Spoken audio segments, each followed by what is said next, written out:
अकार्यक्षम पंतप्रधानांमुळे देशाचं नुकसान होत आहे। मोदींना फक्त प्रसिद्धीमध्ये रस आहे अशा शब्दात राहुल गांधींनी पुन्हा एकदा नरेंद्र मोदींवर हल्लाबोल केलाय। दिल्लीमध्ये काँग्रेसच्या संसदीय समितीच्या बैठकीत ते बोलत होते।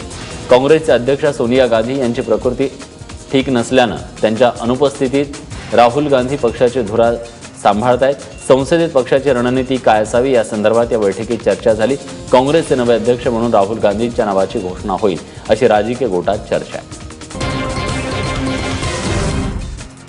पश्चिम बंगालच्या अनेक जिल्ह्यांमध्ये अचानक लष्कराच्या तैनातीनं नाराज झालेल्या मुख्यमंत्री ममता बॅनर्जी यांनी तब्बल 30 तासानंतर मंत्रालयातून बाहेर पडल्या।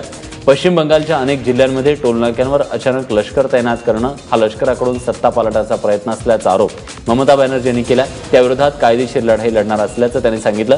पश्चिम बंगालमध्ये सर्व टोलनाक्यांवर लष्कराचे जवान तैनात केले जात आहेत।